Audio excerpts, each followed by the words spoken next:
അയോധ്യ പ്രതിഷ്ഠാ ചടങ്ങുമായി ബന്ധപ്പെട്ട് ഉത്തർപ്രദേശ് കോൺഗ്രസിൽ ഭിന്നത രൂക്ഷം. ചടങ്ങ് ബഹിഷ്കരിക്കണം എന്ന ഹൈക്കമാൻഡ് നിർദ്ദേശം നേതാക്കൾ തള്ളി. 22-ാം തീയതിയിലെ ചടങ്ങിൽ പങ്കെടുക്കുമെന്ന് മുൻ അധ്യക്ഷൻ നിർമ്മൽ ഖാത്രി പറഞ്ഞു. പ്രത്യയശാസ്ത്രത്തെ പ്രത്യയശാസ്ത്രം കൊണ്ട് തന്നെ നേരിടണം എന്നാണ് നേതാക്കളുടെ നിലപാട്. ഉത്തർപ്രദേശിന്റെ ചുമതലയുള്ള ജനറൽ സെക്രട്ടറി അവിനാശ് പാണ്ഡെയുടെ നേതൃത്വത്തിലുള്ള കോൺഗ്രസ് നേതാക്കൾ കഴിഞ്ഞ ദിവസം അയോധ്യ സന്ദർശിച്ചിരുന്നു. പ്രതിഷ്ഠാ ചടങ്ങിന് മുന്നോടിയായി BJPയുടെ ദേശീയ നേതൃസംഗമം അയോധ്യയിൽ ചേരും. വിവരങ്ങളുമായി അയോധ്യയിൽ നിന്ന് രാധാകൃഷ്ണൻ ചേരുന്നു. രാധാകൃഷ്ണൻ, ഈ 22-ാം തീയതി പങ്കെടുക്കരുത് എന്ന ഒറ്റ നിബന്ധനയെ കോൺഗ്രസിന്റെ കേന്ദ്ര നേതൃത്വം നൽകിയിട്ടുള്ളൂ.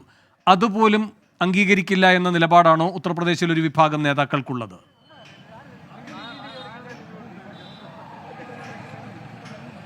തീർച്ചയായിട്ടുമാണ് വേണു. കാരണം ഈ നിർമ്മൽ ഖാത്രിയുടെ ഒരു പ്രത്യേകത, ഉത്തർപ്രദേശിനെ സംബന്ധിച്ച് അദ്ദേഹം കോൺഗ്രസിന്റെ ഏറ്റവും തലമുതിർന്ന നേതാവാണ്.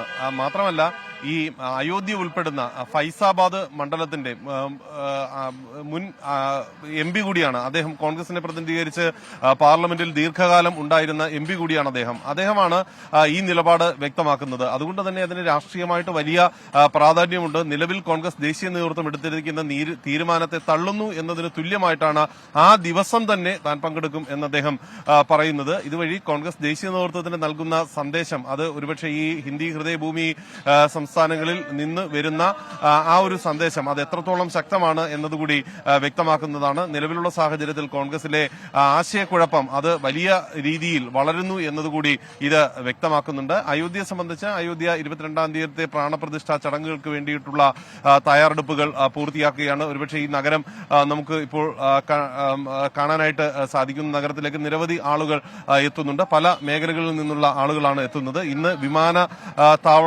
വിമാന സർവീസുകൾ കൂടുതൽ നഗരങ്ങളിൽ, ഇന്ത്യയുടെ വിവിധ നഗരങ്ങളിൽ നിന്നുള്ള കൂടുതൽ വിമാന സർവീസുകൾ കൂടി ഇവിടെ ആരംഭിക്കുന്ന ഒരു സാഹചര്യമുണ്ട്. ഇന്ന് കൊൽക്കത്തയിലേക്കും ബംഗളൂരുവിലേക്കും ഉള്ള വിമാന സർവീസുകളാണ് മുഖ്യമന്ത്രി യോഗി ആദിത്യനാഥും വ്യോമയാന മന്ത്രിയും ഉദ്ഘാടനം ചെയ്യുന്നത്. അത് BJPയുടെ ദേശീയ നേതാക്കൾ അടക്കമുള്ളവർ ഇവിടേക്ക് എത്തിത്തുടങ്ങുന്നുണ്ട്.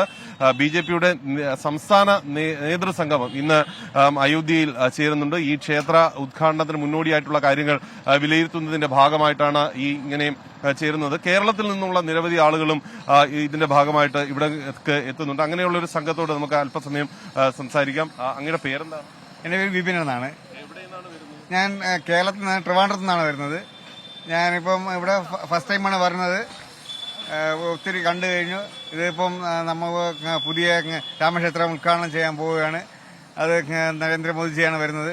അതിന്റെ സെക്യൂരിറ്റി ഇവിടെ ഉണ്ട്. നമ്മളിപ്പം കുറെ കണ്ടു കഴിഞ്ഞു, ഇനിയും കാണാനുണ്ട്. അങ്ങോട്ട് സെക്യൂരിറ്റി പ്രോബ്ലം ആയതുകൊണ്ട് അങ്ങോട്ട് വളരെ നല്ല ഫീലാണ്.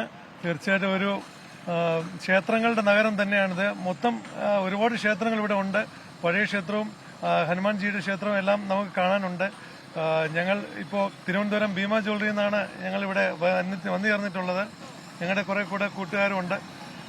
ക്ഷേത്രങ്ങൾ, പുതിയ ക്ഷേത്രം തീർച്ചയായിട്ടും വേണു. ആ വിധത്തില് വലിയ ജനപ്രവാഹം ഒരുപക്ഷെ ഇവിടേക്കുണ്ട്. ഇന്ന് വളരെ പ്രധാനപ്പെട്ട ഒരു ദിവസമാണ്. ഈ ക്ഷേത്ര ഉദ്ഘാടനവുമായി ബന്ധപ്പെട്ട് ഈ രാംലല്ല അത് ഈ ക്ഷേത്ര പരിസരത്തേക്ക് ആചാരപൂർവ്വം എത്തിക്കുന്ന ഒരു ചടങ്ങ് ഇന്ന് നടക്കും. സരയുവിൽ നിന്നും ഉള്ള ഈ ജലകുംഭങ്ങളുടെ സാന്നിധ്യത്തിലാണ് അവിടേക്ക് ഈ രാംലല്ല എത്തിക്കുന്നത്. നാളെയാണ് ഈ രാംലല്ല പ്രാണപ്രതിഷ്ഠ നടക്കുന്ന ഇടത്തേക്ക് മാറ്റുന്നത്. അങ്ങനെയുള്ള വിപുലമായിട്ടുള്ള ആചാരങ്ങൾ ആരംഭിച്ചിരിക്കുന്നു. ഇനിയുള്ള 5 ദിവസം വളരെ പ്രധാനപ്പെട്ട ദിവസങ്ങളായിട്ടാണ് കണക്കുകൂട്ടുന്നത്. വേണു. രാധാകൃഷ്ണൻ അയോധ്യയിൽ നിന്ന് വിവരങ്ങൾ നൽകിയത്.